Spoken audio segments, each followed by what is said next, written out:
Get this. Adults with financial literacy skills have 82% more wealth than those who don't. From swimming lessons to piano classes, us parents invest in so many things to enrich our kids' lives. But are we investing in their future financial success? With Greenlight, you can teach your kids financial literacy skills like earning, saving, and investing.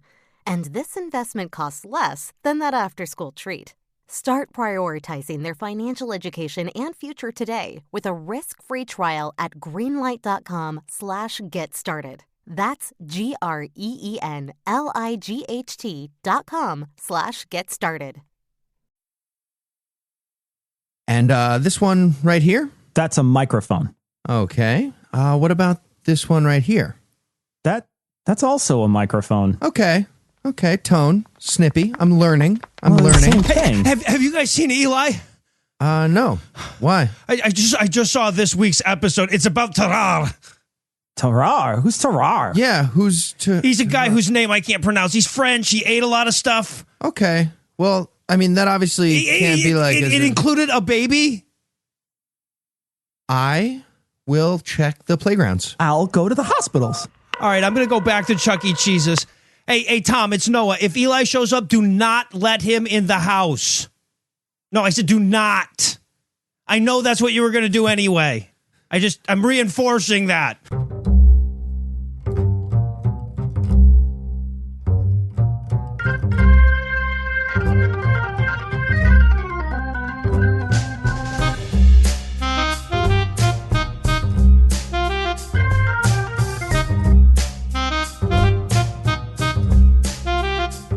Hello and welcome to Citation Needed, the podcast where we choose a subject, read a single article about it on Wikipedia, and pretend we're experts, because this is the internet, and that's how it works now.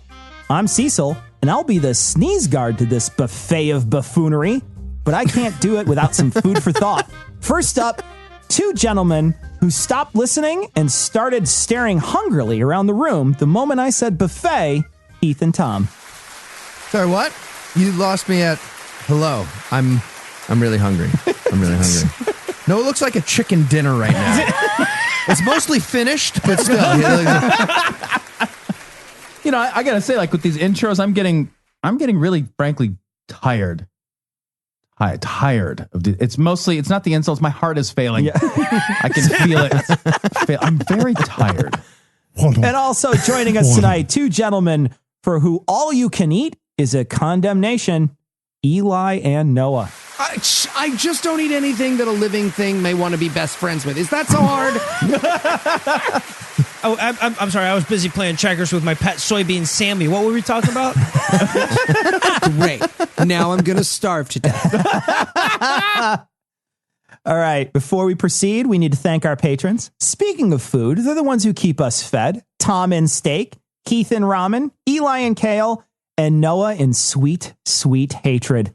If you'd like to learn how to join their ranks, be sure to stick around till the end of the show, unless you're choking on a pretzel, in which case you'd want to pledge before you turn blue. So go to patreon.com/citationpod right now. And with that out of the way, tell us, Noah, what person, place, thing, concept, phenomenon, or event we'll be talking about today? We will be talking about Tarare. Perfect. Nicely done. Bravo. Thank you. Wow. Thank you. I pretty much nailed it. I tried a little bit before, like 3 seconds before we started recording. I said, "Oh, it's not Tarare. Fuck. Let me check." It's not Tarare. But Tarare was a showman, soldier, and historical figure allegedly born tragically too soon for the Nathan's hot dog eating contest. I just real quick want to say that when I read that the first 3 times, I thought it said snowman instead of showman. And I was like, bravo, sir. Would not be less believable than what we ended up with. But oh, did he have a corncob pipe and a button nose? And Eli, you stumbled through this in a desperate act of plagiarism you haven't tried since college. Are you ready to find and replace our ignorance with some knowledge? I resent that accusation, Cecil. In fact, I begrudge it. I object to it. I send it again. That's resend. What? Never mind then. Withdrawn. Yeah. Okay, well, that was nonsense. Did you plagiarize yourself? What's just happening? It's useless, Heath. I told him to get a thesaurus. He bought a genetics lab and started mining amber. There's no hope. She's a dancer. He spared no expense. Amber. He's a dancer. So tell us, Eli, who was Tarare? Also perfect. Well, Cecil, he's a fascinating character from history. Almost certainly fantastical, definitely tragic, but all we really know is from the moment he was born, the boy could eat. Okay, sounds great, but I'm real. Why don't I get an essay? I should get an essay. Yeah, look, Heath, we've been over this. I told you, you'll get your essay when we get back the hostages. This is simple stuff. I'll give you 6 of them for a short episode. 6 for a short. I demand a sketch where Heath is a hostage negotiator. Come on. That would be so great, actually. They said no. I'm taking a nap. I quit the negotiations. So Tarare was born in the French countryside around 1772, but his date of birth was unrecorded, and we have no idea if Tarare was his real name, his nickname, or, much like the rest of this episode, just something he made up. Something tells me that this is going to be the thesis of this week's episode. Eli Bosnick, when you absolutely positively don't care if you're accurate. Thank you. Thank you. Take, for example, the second line from the section of Wikipedia on his childhood. Quote, as a child, Tarare had a huge appetite and by his teens could eat a quarter of a bullock, What? weighing as much as Tarare himself in a single day.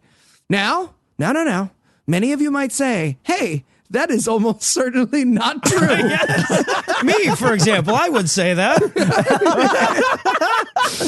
Wait, I this just started. I'm already confused. A quarter of the bullocks? Like, when you're eating ass, it seems weird to partition it out that way. Like, Well, to you I say you ain't heard nothing yet. Okay, wait.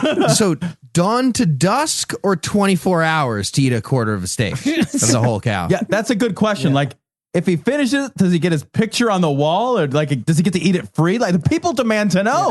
He gets a T-shirt, something. These are the mysteries that will remain on the edit page, Tom. The mysteries that remain on the edit page. Anyway, back to my lies. Anyway, due to his ravenous appetite and his ability to eat all the fish in the ocean in a single sitting, his parents kicked him out of the house, and he roamed the countryside with a band of robbers and prostitutes.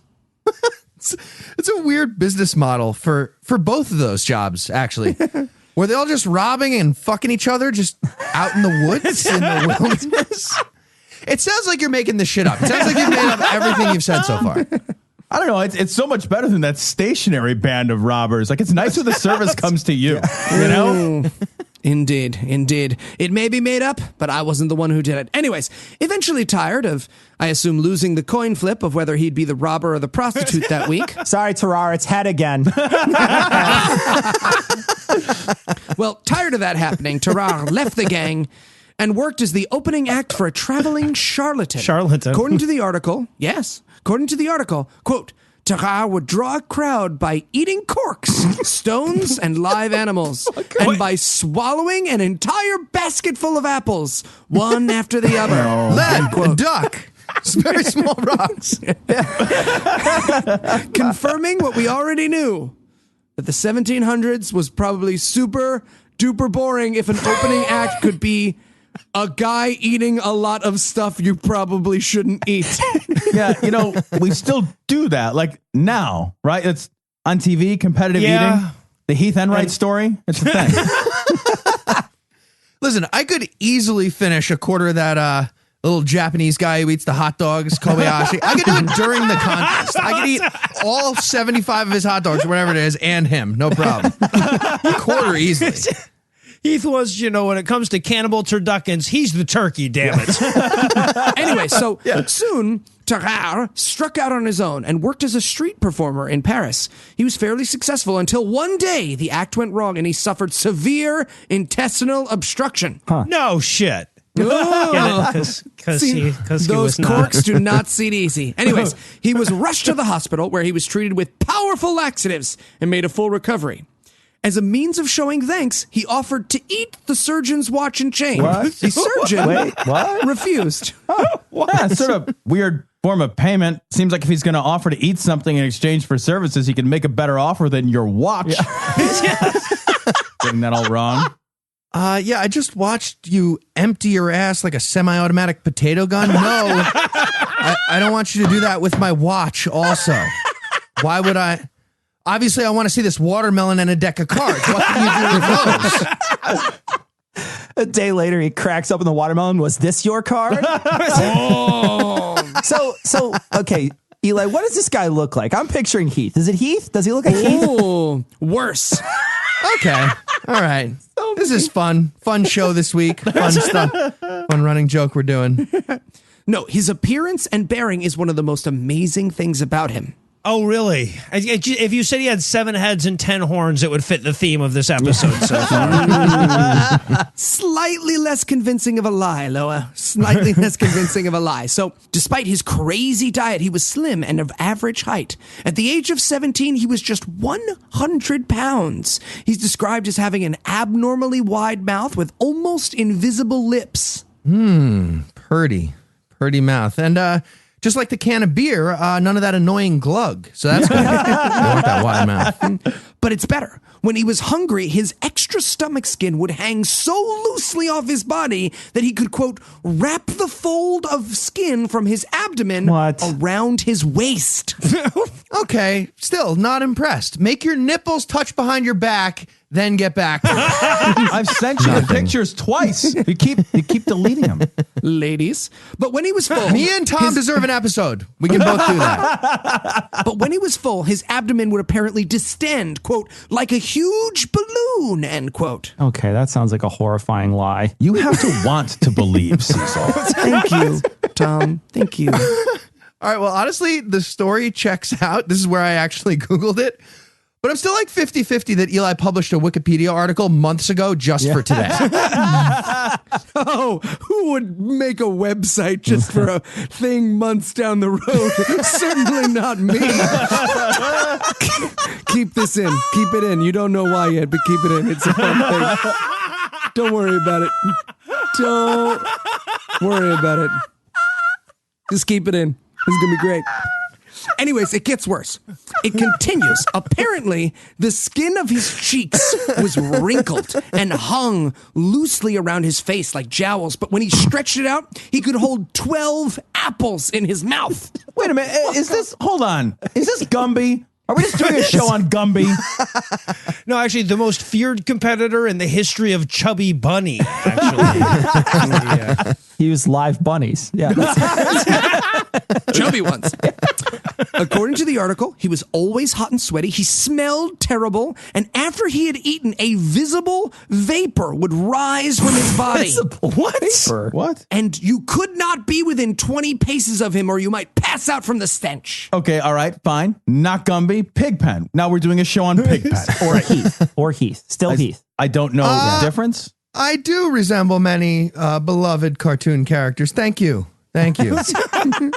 Self-esteem couldn't be higher today. Feeling great. I'm having a good day. Exactly. But see, podcasting wasn't a job back then. So Tarrare joined the French Revolution Army. The problem was the food rations weren't enough for him because of his giant appetite. He would perform menial tasks for other soldiers' food, scavenge in dunghills for scraps, but he was still starving to death. Finally, it got so bad that he was sent to the military hospital suffering from extreme exhaustion. Stuffed shell shock. Yeah, had that back then. I guess I'm a little confused by this. Finally, it got so bad thing. He scavenged in dunghills for food, and then there's a finally it got so bad moment. I feel like that was the finally it got so bad. Yeah. We found that. It's that part. I don't know though. The corn's usually in pretty good condition. Sharing is caring. Yeah. So while at the hospital, he was given quadruple rations, but it still wasn't enough. He would eat other patients' food. He would eat garbage. He even snuck into the apothecary at the hospital and ate the poultices. Still better than the dunghill. I guess that's true. No, they make good dumplings. Yeah. The doctors at the hospital decided to put him to the test to see just how much he could eat. They gave him a meal that was meant for 15 soldiers. 2 giant meat pies, 4 gallons of milk, a plate of salt, and a plate of grease. He ate the whole thing and immediately fell asleep. Ah, the old Italian grandmother experiment. Manja. Wait. He finished and fell asleep. Did he eat the meal or fuck it? Which one? Well, can it be both? I mean, if you go in the right order, I Wait a minute. So I'm sorry. I'm doing the math here. 4 gallons of milk, 15 people. That works out to 34 fluid ounces of milk for each person in this meal. Yeah. This is starting to sound fishy. Oh, it's starting. Yeah. The math is what clued no. Yeah, no, 34 fluid ounces of milk. I mean, if one person was going to drink that much, but 15 of it, then give me a fucking. Starting I like a super big gulp of milk every now and again. Whatever. I had my suspicions as well, Noah, but this next part, I believe, will convince you that this story is entirely true. So one time they gave him a live cat and he ate it while it was alive. He's like stuffing it, like scratching the shit out of his face. Killing it all first, just biting it. Like, you gotta start with the paws. You gotta. I just had to try to put my cat into his little case to take him to the vet, you know? I got a great image of this one now. You have like no more flesh on all your arms. He's like, yeah, no, that's gone now. I don't have that anymore. I mean, to be fair, they did not give him a cat the size of Noah's cat to eat. Otherwise, this is where he would have been like, great, I'm full. The end. So they gave him a bunch of live animals to eat for some reason. He ate snakes, lizards, puppies, according to this Wikipedia article. Puppies? He even, and they had to point this out, he even ate a full-sized eel alive without chewing. Okay, wait. Yeah. People should stop asking him to pet sit at this point. What kind were the puppies? Were they chow? Is that what the puppies were? Eventually, yes. I love that without chewing was the modifier there. You know, because like it's up to the reader to decide if that makes it more or less weird and disgusting, right? The eel's just like, dude, stop chewing. You're making this weird. And cradle the balls, please. Seriously. Every time he opens his mouth, you hear a dog barking. Yeah. Fuck, sorry, it's something I am currently eating. Sorry about that. Really creeping up on me. My dogs are barking. I like to have fun. I think he goes to... I'm a giant lion. I don't know how I made it onto Wikipedia. Okay.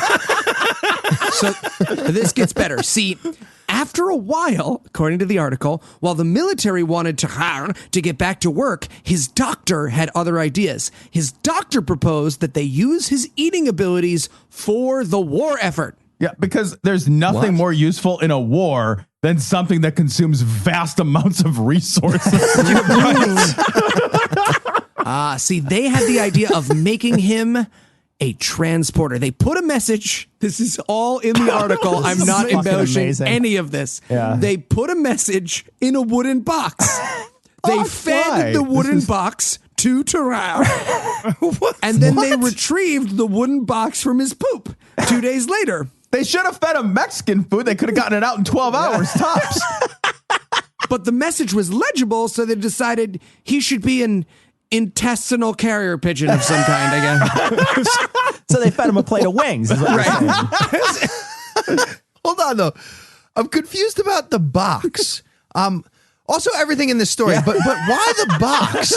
Like, I'm pretty sure paper fits into other stuff that's not a wooden box, right? I mean, also, you don't have to eat something for it to show up in your ass. Just a little pro tip. There's another way to get that to happen. But like, I'm just confused. Like, what happened to all the actual carrier pigeons they could have used? Yeah. Like, did they have to now like hold on to this guy and fly him around over enemy lines so we could poop a box of high school notes on a general's car? What? It's like 100 carrier pigeons to one pigeon or like one message? Right. So the general of the army hears about this and he's like, I got to see this shit. So he does. Literally. Yeah. Literally. And as a reward, once Tarare eats a box and poops it out in front of him, he gives Tarare a wheelbarrow filled with 30 pounds of raw bull's lungs and liver as a reward, which Tarrare immediately ate in front of everyone. Because he had that, first of all, just laying around. And why would he eat? Why wouldn't they all just leave? Like, that seems like a private moment at that. Like, I'm just going to eat this 30 pounds of organs. This is my time. All right, Eli, this is truly revolting. I'm sorry to have heard all of this information. I'm sorry you thought of sharing it with the audience was a good idea, actually.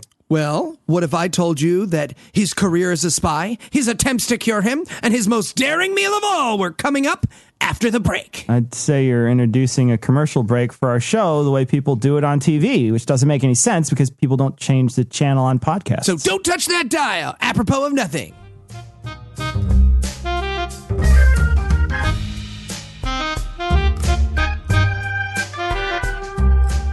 So you are the famous Tarrare.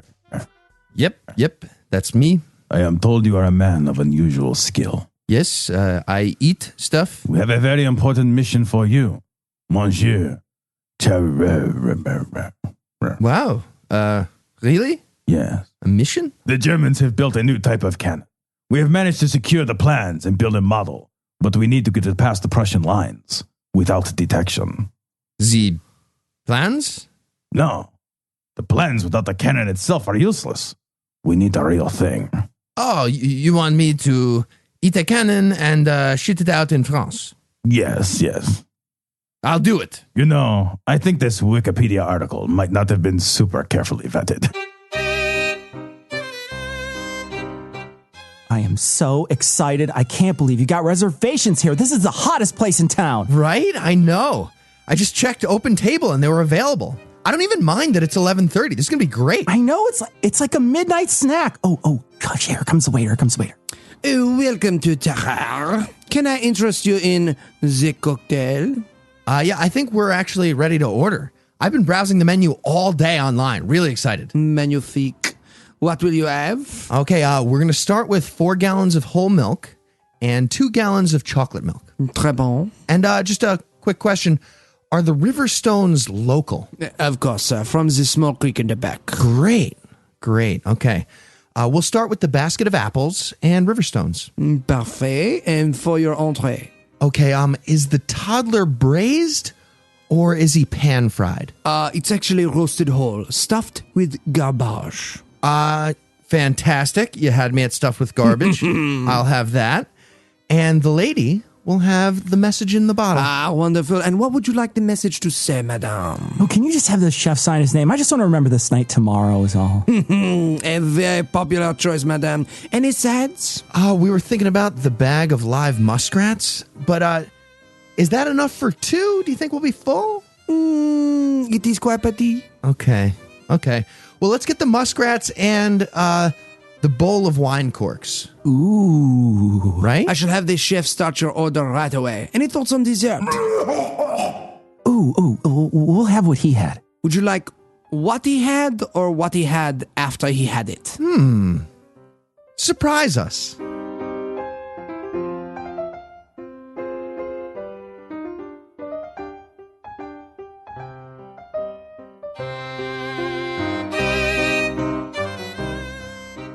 And we're back. Eli, when last we left, we had a man with Noah's physique, Heath's appetite, and your personal hygiene about to become a spy. How's that going to work out? Not well, Sea Dog. See, the general who sends him out admits he's excellent at eating wooden boxes and shitting them out again. It's pretty basic. I feel like anybody right? in an episode, if that's all they can do. But he's not Fine. sure if he can trust him. So he's like, hey, Tarrare, I have these super duper important documents for you, but they're actually just like a test message to see if he can trust him. So wait, a man is pooping out a wooden box for the cause, and you're just like, meh, I don't know. I mean, insecure much, General? Really? He sneaks over the Prussian border and disguises himself as a German peasant. But there's one catch. He doesn't speak German, so he's captured. Maybe they should have thought Great about story. that. Yeah. Or given him a gun to just keep eating every other day. Also, it seems like he's not the best undercover spy, right? He's just like whistling along. Don't mind me. I'm just White Dizzy Gillespie with a plume of meat sweat vapor and a 90s flannel of skin wrapped around my waist. And now I'm shitting out a wooden crate. Nothing to see here. Not a spy.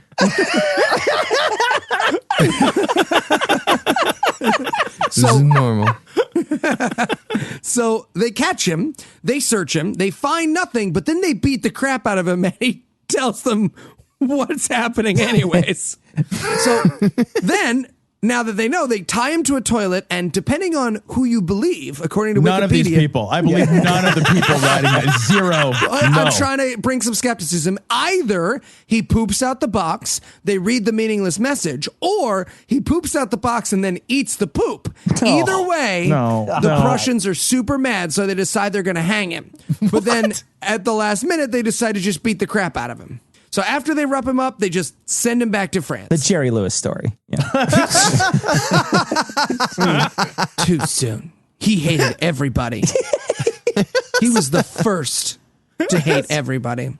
So Tarrare gets back to France, and he doesn't want to do the whole spy thing again. So he goes to the doctor, and he's like, Doc, I don't want to be a spy anymore. You have to cure me of my eating so much disease. Doctor's not going to help there. You need a circle of closet gay evangelical Christians yelling at you to stop being hungry. That's the only way to cure that. Exactly. Obviously. Right. So they try laudanum, doesn't work, but probably was a good time. Probably was fun. Soft-boiled eggs doesn't work. Eggs. Tobacco pills doesn't work. Vinegar, nothing works. No matter how much they try, they cannot keep him on a diet. Because they keep feeding him things. I feel like at a certain point, soft-boiled eggs have to work, right? It's just a matter of degree. And thus, a $64 billion a year business was born. People, this guy couldn't stay on a diet when the alternative was shitting out cigar boxes in an active war zone. What chance do you have? Fuck Atkins and go eat you some bacon. Just enjoy your life. Always good advice. Eat bacon. But don't give up on the diet before you try Eli's vegan scrambled eggs with soy cheese and sand. My food boner went from 12 to 6 in like half a second. First of all, it's nutritional yeast, not sand. Common mistake, and sand tastes way better. Second of all, watching Heath eat bad food is like talking to my father all over again. It's just disappointment and a lack of understanding, and then he dies. It's a whole thing. Anyway. Boners going up and down. Yeah. Exactly. Anyway, Tarrare can't keep the diet, so he's sneaking out of the hospital to eat garbage outside of butcher shops. He's fighting stray dogs for scraps.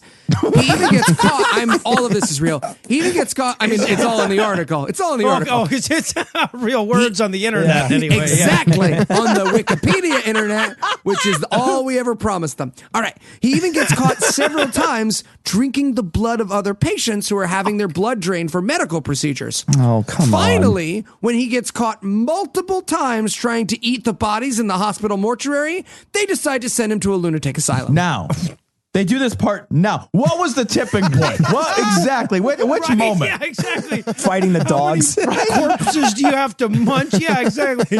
All right, Tarrare. Now, I done told you about drinking blood and eating corpses 2 more times, and we're going to transfer you. That's 1 strike. They set up a sting operation, a cop going undercover as a corpse. Okay, he ate my foot. Red team go. Now we got him. I guess I could have just, been hiding somewhere else, but we got him. However, and this is my favorite part of the story, while he's waiting for the transfer, a 14-month-old child disappears from the hospital, and Tarrare was immediately suspected. Well, now, again, depending on the account, the doctor sort of either admits that he did it or is unwilling to say that Tarrare didn't do it. But either way, the hospital chef is now totally convinced he did it, and they chase him out of the hospital, to which he never returned because he ate a literal baby. He's walking out with a baby. Security goes to stop him. What's that? Gulp. Nothing. Nothing. You have fucked up your life when you are kicked out of the insane asylum. Okay, so he's been a carny, a spy, and eating a baby, and next he runs for president? No, he dies. Oh, that's the Eli Bosnick story, right? Somewhat anticlimactic, actually. So, Yes, yeah, exactly. Like the Eli Bosnick That's story. the Anna Bosnick story. Oh, poor thing. That's so mean. She deserved so much better. I'm sorry. sweetie. That was cheap shot. Yeah, she did her best. She did her best. Post the divorce, she's going to get half my stuff. Marry some capoeira instructor. She's going to be great. Anyway, only kind of, because here's the end of the story. 4 years after he gets kicked out of the hospital for eating a baby, the doctor who tried to cure him, turned him into a spy, and then, of course, later admitted he probably ate a baby, gets a letter saying that Tarare is in a hospital nearby and would like to speak to him. He goes and sees Tarare is weak and obviously dying. Tarare explains that he's sick because he ate a golden fork 2 years ago, and he only trusts this doctor to remove it. Cold. But the doctor explains to him that he has tuberculosis, and he dies. Hey, Doc, can you remove my golden ass fork? No. Pillow smother takes ass fork. That's clearly what is. Dr. Kevorkian. That's clearly what happened. Dr. Kevorkian? And how did he narrow that down, right? I mean, he's just sitting there checking off a list of shit he ate right before the pain started. He's like, fuck, 3 bricks, basket of corks, empty basket, aqualung, golden fork, live marmoset. Wait a second. Golden fork? Guys, it's clearly a story. That was Chekhov's fork. He introduced it in the first act. Has to use And he's got to use it. All right, so at least the story had a tragic and gross end, Eli. Indeed. Fun fact, they did an autopsy and they found that Tarare had a giant gullet, an enlarged gallbladder and liver, and that his stomach was giant. It took up most of his abdominal cavity and was covered in ulcers and filled with pus. But they never found the fork. Oh, great. Glad we do these. All right. That's just awesome. Wait, I'm sorry. Did you think we were going to be worried about the fork, Eli? Of all the shit, the baby that gets eaten here, but this is the thread you really think needs to be tied off at the end? Whatever did happen to that fork? We'll leave you with the Breakfast Club close. The fork was not found. The end. Don't you forget about See, I like it. It's all one show now. We're like Marvel. Oh, that's awesome. All right, Eli, if you had to summarize what you learned in one sentence, what would it be? If you can't eat them, join them. Oh, God. Delicious. Are you ready for the quiz? As ready as Tarare and an all-you-can-eat buffet. All right, I'll start. Of all the things that Tarare did eat, which of the below could he just not stomach? A, eggnog. He ate a baby, sure, but he's not a monster. Come on. B, salted licorice, because digging in a pile of shit for food is still preferred over this. Yeah. C, Neapolitan ice cream, scooped singly. Oh, It's nobody wrong. does that. Nobody, Inaccurate. Nobody Not. does that, right? Or D, Gross. horrifying, New York style pizza. Boo. Boo. Boo. Boo. Well, I can rule out New York style right. pizza because it's delicious and not menstrual soup. I can rule out salted licorice because I can't listen to your show anymore because we all cover the same stories. So I haven't heard that food yet.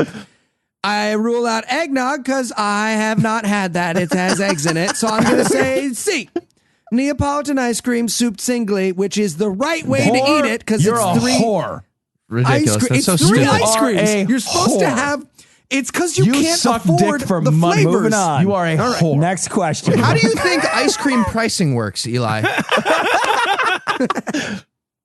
You think there's like a wholesale Lots. price for the amount of flavors per? Yeah. Are you telling me we go to the store right now and we buy a chocolate, vanilla, and strawberry? It's not going to cost us more than a Neapolitan ice cream? Well, 3 of them. That's what. Yeah. 3. Yeah. Not Do exactly. a little math Nope. for a second. There it is. I just There it is. realized how There it is. I love You got it. All right, I got a question for you too. Which of the following is the most accurate description of Chicago pizza? A, hemorrhoids in a blanket. B, prolapsed anus parmesan. C, obese hot pocket with diaper rash? Or D, the aborted calzone holding the key to Jigsaw's bear trap on your face? That's going to be E, all of the above. Correct. Thank you. Correct. Yeah. Well, that's double point. Well, that's weird. That's weird. Heath didn't ask a question this week. Normally he asks a question. That's weird. Okay, moving on. The power of the editor. He normally writes such good questions, though, Tom. Am I wrong? I mean, it's normally just so really great. good at It's this. so good, but he just this skipped week he this just week. skipped it. It's so weird. strange. Anyway, Cecil let's just hired a move into prostitute. mine. We'll just move right into mine, then. We'll just go right into mine. When he traveled around the world eating everything that wasn't nailed down, Tarrare really felt at home where? A, entire Istanbul. B, whole Buffalo, New York. Nice. C, Hungary. Or D, landfill, Kentucky. Also known as Whole Kentucky. That's C, hungry. I That's go with right. hungry. Yeah, you have to be right this week. So you're always right. You're gonna be right this week. So you're good. You're good. Yeah, I got it right. I correct. And this is how this system works. All right, I'm going to go ahead and break the mold because nobody's paying attention to it anymore anyway. So instead of asking Eli a question, I'm going to ask everyone else my question. Eli's not invited. That's it. It's a fun thing. Tune in. Cool. I have all the company checkbooks because they're in my home. So considering the vetting of this week's article, what will Eli's next essay most likely be about? A, that one Canadian girl in junior high that let him finger her at camp. You don't know her. B, his wife's orgasms. C, Joseph Kony. nice. Or, yeah, I got to give that one a second. Or D, the size of his inaugural crowd. Now nobody knows what to do because I said everybody had to answer. And I yeah, no. Let's go with B. Hey, thanks. C. All right, you guys obviously got it choose right. D. One of us fucking got it right. Nailed it. Yeah, hungry. Well, Eli, nobody managed to stump you, so you get to choose next week's essayist. I choose. Who should I choose? Let me think about it. This isn't predetermined. I choose. Thank you. Oh, I'll choose Heath. Oh, Heath, there we go. Heath, you're invited, many people would say. Rising above. All right, so now I'll toss it over to Sarah for last week's Twitter answer and this week's Twitter question. Thanks, Cecil. Last week's question was, what animal transplant would you get if you had to get one? Pick an animal and a part of its body and tell us why. The winner was @AtheistDom on Twitter with this answer. Panda testes, so my libido would better fit my social life. Thanks to everyone for submitting answers. This week's question is, which citation-needed host would you eat as a baby and why? Just retweet or Facebook share this episode with your answer for a chance to be next week's winner. Back to you, Cecil. Okay, well, for Eli, Noah, Tom, and Heath, I'm Cecil. Thanking you for hanging out with us today. And we'll be back next week. And by then, Heath will be an expert on something else. Between now and then, you can join in the hilarity with Tom and I over at Cognitive Dissonance, or you can listen to Eli interrupt Noah while Heath makes puns on god-awful movies, The Scathing awesome. Atheist, and The Fantastic. Skeptocrat. And if you'd like to Have an help important role. keep this show going, you can make a per-episode donation at patreon.com/citationpod, or leave us a 5-star review everywhere you can. And if you'd like to get in touch with us, check out past episodes, connect with us on social media, or check the show notes. Be sure to check out citationpod.com. And just remember that saliva is a lubricant.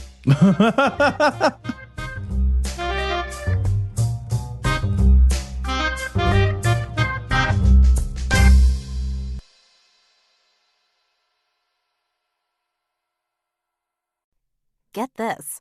Adults with financial literacy skills have 82% more wealth than those who don't. From swimming lessons to piano classes, us parents invest in so many things to enrich our kids' lives. But are we investing in their future financial success? With Greenlight, you can teach your kids financial literacy skills like earning, saving, and investing.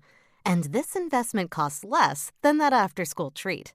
Start prioritizing their financial education and future today with a risk-free trial at greenlight.com/get-started. That's GREENLIGHT.com/get-started. If you love chilling mysteries, unsolved cases, and a touch of mom-style humor, Moms and Mysteries is the podcast you've been searching for. Hey guys, I'm Mandy. And I'm Melissa. Join us every Tuesday for Moms and Mysteries, your gateway to gripping, well-researched true crime stories.